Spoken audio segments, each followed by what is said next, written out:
Cristian Arcos y Sandra Ceballos te acompañan en el Ciudadano ADN. Debo reconocer que cuando vi la portada de este libro, en que aparece el presidente Salvador Allende en blanco y negro, con gente a su alrededor y con un hombre atrás en color, y vi que era el peor de todos, nunca me imaginé que iba a descubrir lo que descubrí cuando empecé a adentrarme en las páginas de la historia de Mario Melo Pradenas. Una historia que estábamos conversando fuera de micrófono con Carlos Tromben. De alguna manera abre las puertas también a otros tantos personajes secundarios que pasan de pronto y nosotros pensamos que a lo mejor no tienen mayor relevancia y que marcaron tantas vidas y marcaron incluso la historia de un país. Carlos, bienvenido y gracias por estar acá. Hola Sandra, hola Cristian. ¿Cómo te va? Muy contento de estar con ustedes como siempre. Partamos por, en términos muy gruesos y generales, ¿quién era Mario Melo Pradenas? Mario Melo Pradenas fue un subteniente del Ejército de Chile que pertenecía al regimiento Boinas Negras de paracaidistas y fuerzas especiales del ejército, que fue dado sancionado y dado de baja temporal del ejército por cercanía con grupos de la izquierda revolucionaria de la época, vale decir, del MIR. Claro, curioso eso de la baja temporal, pero ya sí, lo van a entender. Ahí comenzó el periplo y llegué a él después de saber que había sido, después de esta semi-expulsión del ejército, había sido parte del GAP y el primer guardaespaldas profesional de Salvador Allende. Y ahí viene después un periplo mucho más largo que está en el libro. ¿Por qué Carlos, es el peor de todos? ¿Por qué juegas un poco con decidir, digamos, ese título que obviamente es muy llamativo para entrar en la historia al tiro? Es un título provocador, por cierto, haciéndome cargo, bueno, es una cita a Sor Juana Inés de la Cruz, ¿no es cierto?, de la peor de todas, refería a esta monja, poeta y díscola, porque Mario Melo transitó y rompió muchas barreras en ese momento, ¿no? Un militar de escuela militar, que se acerca a la extrema izquierda o a la izquierda revolucionaria de la época, que se involucran en estos grupos y en estas actividades, que muestra una opción política bien concreta en ese momento y que después se vuelve un poco un paria dentro de ese mundo cuando se conoce su orientación sexual. Entonces, las características del personaje real que existió, Mario Melo, de alguna manera también para los detractores, enemigos, adversarios, haters de la época, reunía todas las características para ser denostado y eventualmente el fin que tuvo, ¿no? Pero es interesante porque, él termina siendo, sin hacer demasiado spoiler. Lo interesante es que uno puede hacer algunos spoilers y no arruinar ni nada del libro. Eso como sí, para decir, así como estáis contando, no arruinamos nada del libro, de verdad. Que termina recibiendo, digamos, esta mirada que tú dices de hater, pero por todos lados. Exacto. Sí. O sea, por todos lados, incluso por sus más cercanos, digamos, como adherentes o partidos, también lo miran con recelo, también lo sacan. Quienes antes lo miraron como héroe, además. Claro. Era un hombre con mucho carisma y un ídolo, por decirlo así, en los grupos paramilitares del MIR que él ayudó a entrenar, que era su jefe, la llamada tropa del MIR que después fue. Entonces era un grupo como de 40 militantes que habían recibido instrucción y que eran los que estaban llamados a una defensa armada del gobierno y del proceso. Entonces para ellos esta caída en desgracia de Mario Melo fue muy chocante, ¿no? Y se mantuvo en secreto durante bastante tiempo. Incluso se habló que en algún punto él fue enviado a Cuba a someterse a un tratamiento. Hay versiones que contradicen aquello. Pero era un personaje efectivamente que tuvo altibajos muy grandes en un periodo también muy convulso. Claro. Carlos Tromben, ¿y cómo fue para ti este viaje con un personaje que de alguna manera tú quisiste centrarte en él, pero del que además, si uno mira, estamos hablando de una historia de más de 50 años, sí, que efectivamente hay pocas personas sobrevivientes, debe haber poco material además, sí, que te fuiste encontrando, ojalá con algún pariente, con alguien que compartió en el ejército, pero también con alguien que compartió en el GAP. Sí, fue un proceso largo y complejo, porque efectivamente van quedando pocas fuentes vivas. Y además había mucho secretismo en algún momento. En algunos, me encontré también con eso, también con personas que son renuentes a hablar. Algunos no pueden hablar estando vivos porque ya tienen problemas, ¿no es cierto?, propios de la edad, deterioro. Pero al final uno lo logra, ¿no? De buscar y buscar, ¿no? Entre periodistas, ¿no es cierto? Uno ve que y la busca. Y se obsesiona. Y un rebote y alguien podría saber. Y a veces hasta de 2 o 3 rebotes llegaba alguna fuente del GAP, del ejército, de la militancia y de la familia de Mario Melo Pradenas. Hay una forma de relato, Carlos, que te lo comentaba un poquito ahí afuera, que a mí me fascinó para la gente que por favor lo pueda leer, que es una forma en la que tú te encuentras como que vas descubriendo la historia y la vas descubriendo con uno que está leyendo. O sea, hay como un hablante, hay como carrera, así como un hablante que te va contando y que está dentro, o sea, tú estás dentro del libro. Sí. Pero no es el protagonista, Pero no, es algo muy bonito. Claro, es como es como primera persona, pero sí, no es el protagonista. es como es como Carrete, ¿no? Sí, como Carrete, esa cosa que es como que está en el libro, pero un poquito más tangencial. Y eso hace que sea muy atractivo porque vamos como descubriendo contigo muchas cosas. Me encuentro con esto y aparece esta foto, la misma foto de la portada que tú la describes. Esa voz, digamos, la elegiste así, te fuiste encontrando, porque a veces como que la historia te lleva a la voz y a veces al revés, ¿no? ¿Cómo fue? Mira, en el género de crónica y no ficción en Chile hay ejemplos buenísimos. Juan Cristóbal Peña, por ejemplo, lo que ha hecho, ¿no? Entonces él narra los hechos y los narra desde una no ficción y una rigurosidad, ¿no es cierto? Los fusileros, por ejemplo, que es un gran libro, magnífico. todo aquello. Yo preferí entrar en la propia ficción porque me fue encontrando con muchas contradicciones. Entonces yo tenía que poner en valor esas contradicciones de la memoria de este, del otro, del más allá, con lo que está en la crónica, con lo que está en el archivo, con lo que quedó en la prensa de la época. Y todas esas pequeñas contradicciones e inconsistencias, yo quería compartirlas desde mi propia perplejidad. Hoy en realidad, la realidad es...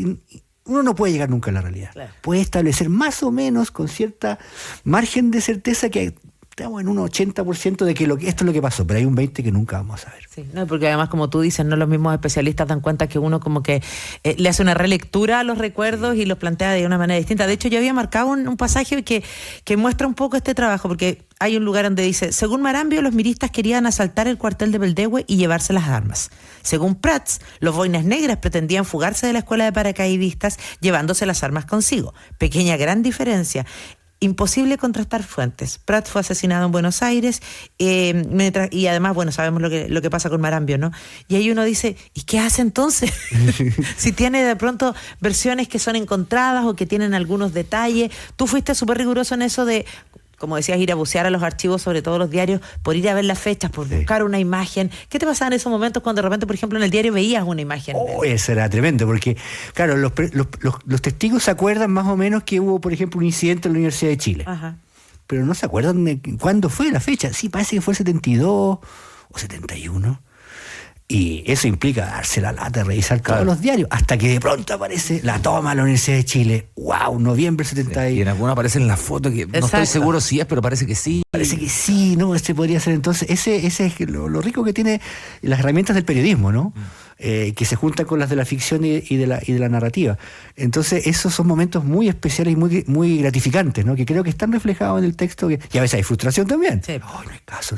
No, en tu caso, hoy lo iba a llamar, lo dilato, se murió. Sí, pasó también. Pasó. Hay una cosa evidentemente estamos hablando de otros Chile, ¿no? Sí, con algunos, sí. No solo con el tema político, ¿no? Y todo lo que se vivía, el tema de violencia también, qué sé yo. Y hablo como de la digamos, del propio Melo Pradena, ¿no? Sí. O sea, ¿a qué voy? La historia de pronto nos ha instalado algunos personajes casi como mitos, ¿no? Como mitos, incluso algunos desde el punto de vista casi heroico y heroica, ¿no? Melo tiene las características para hacer eso, sin embargo es invisibilizado. Sí. No quiero hacer demasiado, contar mucho, pero creo que es invisibilizado por su condición, digamos. Exacto, ¿no? Por su orientación sexual. Por su orientación sexual. Sí. Porque si no estaríamos hablando de un tipo que tiene miles de historias, digamos, ¿no? Claro. ¿Influye demasiado eso? Esa mirada que hay respecto a no hablemos de este personaje, porque sabes que, no voy a decir en maricón. Claro. Sí, así lo decían, exactamente. Por eso lo menciono. Se decía así, quedó encapsulado en la época. Es como una especie en extinción que quedó congelado, ¿no es cierto? Congelado los prejuicios de la época, del malestar y la incomodidad que provocaba aquello en todos los sectores de la sociedad chilena, salvo poquísimas excepciones. Entonces, quedó por ese lado, tanto en el ejército como en la militancia del MIR. Y algunos de los testigos de fuentes decían, él era una persona de muchos contrastes, porque era súper autoritario, era un militar como esos instructores gringos que uno ve en los Marines, así, ese Full Metal Jacket, así, era durísimo, implacable en sacarle rendimiento militar a los militantes, digamos. Pero al mismo tiempo se reía, era chistoso. Barría afuera, decía la payita. Barría, ¿no? era hacendoso, era un hombre de muchos contrastes y que probablemente nunca se halló en ningún lugar del todo. Claro. Eso es lo que a mí me... Porque claro, yo he hecho novelas históricas y ahí solamente están los grandes personajes. Y uno crea unos personajes ficticios secundarios para que le hagan matiz, ¿no? Pero son ficticios. Claro. En cambio aquí este era un personaje secundario verdadero, con contrastes humanos tremendos, y que da lugar también a que hoy en día el libro, que tiene bastante repercusión, genere conversaciones. Sí. Y conversaciones, por ejemplo, hay gente como de izquierda, así, pero medio literal, que encuentra y dice, ¿por qué está yendo? ¿Por qué dicen que es el peor de todos? Así como que se molestan con la portada, ¿no? Sin tomar en cuenta que obviamente que tiene una intencionalidad la portada, no es claro, denostar al personaje. Léete el libro primero, pues. Claro. No, una persona que no quiso hablar y que después dice, ay, va a quedar Mario Melo como el peor de todos, qué tristeza, qué dolor. Y la persona no quiso hablar, entonces, claro. Qué tremendo. Después están los haters, obviamente, que dicen, ay, ultraderecha y homofobia juntas, unidas, jamás no sé si no serán vencidas, pero generan una combinación bien fuerte. Y por otro lado, también aparecen personas que lo conocieron y que yo no tuve acceso, no los conocía, no pude llegar a ellos. Yo conocí a Mario en la escuela, yo conocí a Mario en el MIR, yo conocí a Mario...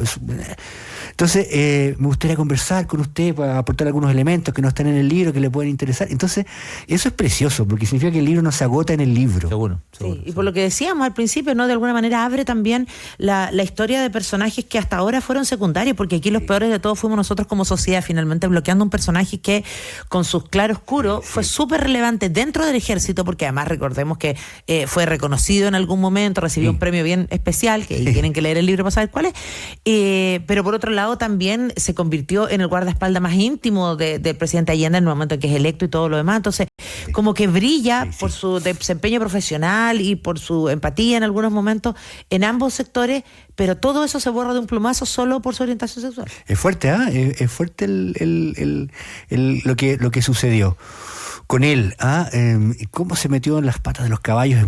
Hay muchos episodios que ustedes vieron en el que él aparece en tomas, en barricadas, aparece en una serie de situaciones, en el tanquetazo también, en operaciones de inteligencia para evitar un golpe antes de que asumiera Allende. Él estuvo metido en toda la previa. En toda la pelea previa, porque tenía conocimientos y preparación para ello. Entonces, no era cualquier secundario, era un secundario importante, por decirlo así. También una de las capas, ¿no? Porque él tiene muchas capas, ¿no? Que a mí me llamó mucho la atención, tenía que ver con el entorno de Allende, el entorno de amistad, el entorno de seguridad y el entorno familiar. Sí. Ahí había una familia bien particular, ¿no? Sí. En donde su hija Beatriz en particular, tienen un rol de cercanía, de complicidad. Pero también la Payita, pues, ¿no? Y hay una relación de la Payita con él sí. que es muy, muy especial. Era el preferido, decían ahí. Pero de la sin Payita. Duda, o sea, era como había una relación como de complicidad muy fuerte. Total, que quedó registrada en una foto famosa de la agencia Getty. No es la de la portada, pero es de esa misma secuencia. El día de la elección, cuando Allende fue a excusarse porque no votó, porque está inscrito en Magallanes.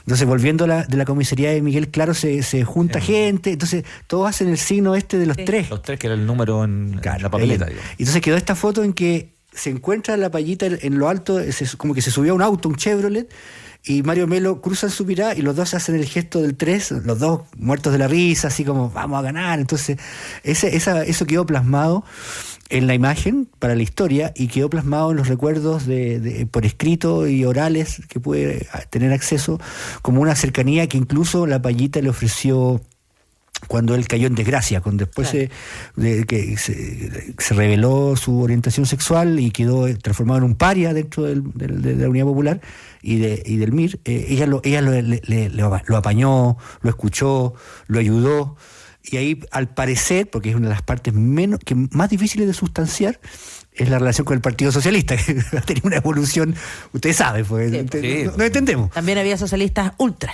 Había ultrones que ahora... Que ultronazos. Sí. No, sí. Entonces, pues ¿cómo? se las dan. Sí. Claro, pues, entonces esa parte... Pero parece que con ayuda de ella logró insertarse en el PS de la época. Pero además, Carlos, hace el ejercicio de rescatar otros nombres que fueron súper relevantes y que también han quedado ahí en el olvido. Yo te hablaba fuera de micrófono de Luciano Cruz, por ejemplo. Que es hasta ahí, a Luciano Cruz. No confundir con el parlamentario. Sí. Porque no hay nada que ver. Que es un hombre que fue súper relevante, que todos también destacan por su carisma, que es medio Manuel Rodríguez también, por eso de infiltrarse en el ejército, que muere muy joven. Claro. Muere por un accidente doméstico tonto, con una estufa a gas en mal estado.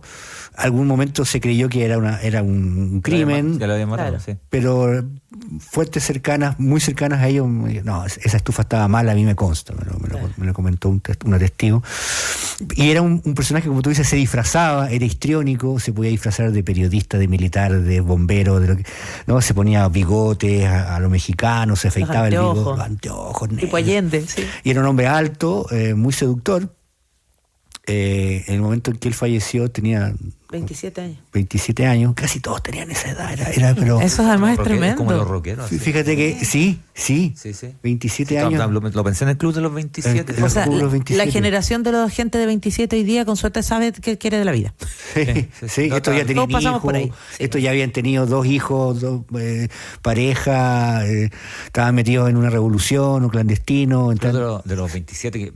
Bueno, fallecen, digamos, Jimi Hendrix, Cobain, muere en los 27, Morrison, Janis Joplin, Amy, un club de los 27. ¿Sí? Impresionante, Mario también tenía, a ver, sí, era del 47, estaba casi 27. Cuando él desaparece. Cuando tú relatas, digamos, la historia, ¿no? A mí me pasaba, y tengo como cierto... recelo, hasta cierto temor, ¿no? Porque yo me imagino una serie. Absolutamente, sí, por favor. Pero me da susto que se trivialice la serie, ¿cachai? Porque es súper profundo en lo que estamos viendo, ¿no? A lo que voy, y te pregunto, ¿hay una cosa también de secuencias audiovisuales de tratar de construir escenas, o eso va surgiendo porque la historia es así? Fue surgiendo porque también había algunos registros audiovisuales, en particular lo que tú señalas, el funeral de Luciano Cruz fue una secuencia de 14 minutos que filmó Jorge Miller, el camarógrafo de la Batalla de Chile. Filmó esta secuencia sin sonido del funeral, porque después del fallecimiento fue una cosa tremenda. El ministro se esperaba que un funeral trajeran 30.000, 40.000 personas que venían de todo Chile. Entonces ahí aparece Mario Melo llevando el ataúd, sacándolo de la sede de la CUT. Entonces muchas escenas se fueron configurando a partir de los testimonios, ¿no? El arribo de los primeros GAP a la residencia aquí que está cerquita, ¿no es cierto? Guardia Vieja, esa entrada, ese frontis que barría Mario Melo con una escobita, en estas reuniones llenas de tabaco que había en la época, la gente fumaba como... Todas las casitas que había alrededor también. Claro. Qué increíble, además, porque uno piensa en el desenlace de Jorge Miller también. Sí. Tremendo. Sí. Carlos Tromben, tú hasta ahora, y lo mencionabas recién, has escrito sobre todo ficción. Sí. ¿Qué te hizo adentrarte en la no ficción? Y es así como una puerta que ya abriste de manera definitiva. Sí, yo creo que me gustó mucho. Es para mí uno de los libros que más quiero, más literario, en que hay más de mí en el texto y en el procedimiento para hacerlo, en el trabajo. Y me llevó precisamente Mario Melo, porque como yo había escrito la novela de Allende, ¿no? Donde Mario Melo aparece como un personaje ficticio, en que yo sabía muy poco de él en ese momento, solamente los trazos gruesos. Entonces le construí una historia de ficción, y que en algún momento me di cuenta que no estaba a la altura del personaje real. O sea, era ya una solución para darle continuidad a la historia. Pero dije, este personaje es tan fuerte que tengo que investigarlo y saber más de él. Y esa es la aventura que creo que ha comenzado y que me gustaría seguir por algunos. Te iba a preguntar eso. Dijiste algo que es muy cierto y ocurre en la literatura también, que los libros muchas veces, o siempre, ojalá, se terminan con la lectura, digamos, con quien los lee, ¿no? En esta historia también. ¿A ti te pasó eso? ¿De que te quedó una semilla como para seguir con la historia de Melo?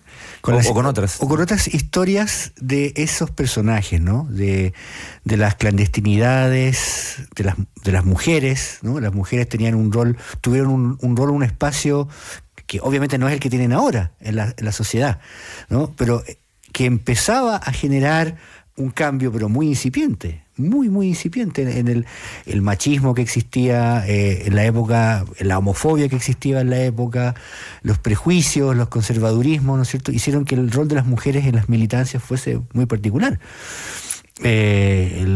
Detalles que hay de la clandestinidad es que posterior al golpe de Estado es que uno lo va conociendo de a poco, ¿no? Yo creo que trabajaría ese tema porque me interesa mucho el rol de la bigamia en la clandestinidad, porque la clandestinidad es el mejor aliciente para tener sucursales, pues. Absolutamente. O sea, tenés que tener 2 vidas. Tenés que tener 2 vidas y hasta 3, entonces, y 2 chapas y 2 carnets, entonces ahí ocurrieron situaciones bien locas. Eso por una parte, Carlos Tromben, pero también se abordan, por ejemplo, algunas situaciones que se daban al interior del ejército. Cómo había mucho eufemismo para tapar cuando tenían estos infiltrados, entre comillas, por ejemplo, el rol del general Bió y de ahí en adelante. Y me llamó particularmente la atención la nefastos. Perdón que lo digas con todas sus letras. Presencia de esta línea recta. Sí, línea recta, sí. Que también podríamos decir era una especie de subgrupo dentro del ejército, muy conservador, muy extremo. Sí. ¿Tú crees que sigue habiendo hoy día en el ejército algún tipo de oficial que haya pertenecido a esta línea recta? Qué buena pregunta. Fíjate, yo creo que supongo que el ejército y todos dentro de estos grupos de estas instituciones estatales autogeneradas, digamos, autónomas, hay grupos en el Poder Judicial, en Gendarmería, en la Armada, en el Ejército y en la FACH, y Carabineros también. Y en ese sentido, grupos de pertenencia y que de alguna manera cultivan ciertos ritos de pertenencia e iniciación. Exacto. No sé cuánto secretismo habrá en ello, lo desconozco. Línea recta estaba muy vinculado a Carlos Ibáñez del Campo y a un tipo de nacionalismo corporativista que ya no corre mucho, ¿no? Porque ahora, en el sentido de la economía estatal, si tú ves las candidaturas de derecha hoy en día son todas neoliberales, ninguna habla mucho de quizás la de Kaiser podría estar más cercana a una línea recta, quizás, pero también son medios libertarios en lo económico, entonces no cuadra mucho. Pero puede haber mutado en otra cosa, puede haber mutado y puede haberse transformado en otro tipo de... Y en esto tiene mucho que ver también las herencias del pinochetismo, porque eso también fue un grupo de interés al interior del ejército que sigue existiendo, probablemente. Todo el tema, por ejemplo, de Prats, la memoria del general Prats, que va y viene, El retrato del general Prats lo ponen y lo sacan del Ministerio de Defensa dependiendo al ritmo del gobierno de turno. Exacto. Y la familia vuelve a insistir que un comandante en jefe, que un vicepresidente que tiene que estar ahí, y lo vuelven a poner. Entonces, por lo tanto... Por lo mismo, hay si bien es una historia que ocurre hace muchísimos años, hay bastante de actualidad, digamos, sí, en el libro. O sea, uno ve algunos personajes, claro, sí, hay algunos personajes que ya son reconocibles, qué sé yo, pero después como que podríamos hacer una línea de tiempo y entendemos un montón de discursos. Sí. ¿No? Eso es lo que más me interesa de estas historias setenteras, ochenteras, que si bien estamos en un momento histórico muy distinto en muchos aspectos, hay líneas de continuidad, algo se está sembrando ahí, en ese momento se están, para bien y para mal, hay monstruosidades y cosas bonitas y potentes que están naciendo ahí, ¿no? Uh-huh. Se están sembrando semillas de maldad y semillas de futuro al mismo tiempo. Claro, y la historia hay que conocerla, y aquí a través del Peor de Todos pueden conocer montones de detalles históricos que están ahí, además avalados por los datos duros, y es una invitación además que literariamente también está muy bonito, es un camino bonito de recorrer, y así como en Prime Video hicieron Vencer y Morir, ¿por qué no podrían hacer una serie con esta? Digo yo. Que la hagan mejor. Atención, plataformas de streaming. Mejor sí. Igual lo pongo yo. Ya. Carlos Tromben, felicitaciones y muchas gracias. Muchas gracias. Gran libro, absolutamente recomendable. Sí, total. Gracias, Ana, Cristian. Ya regresamos con Sandra Ceballos y Cristian Arcos en Ciudadano ADN por la 91.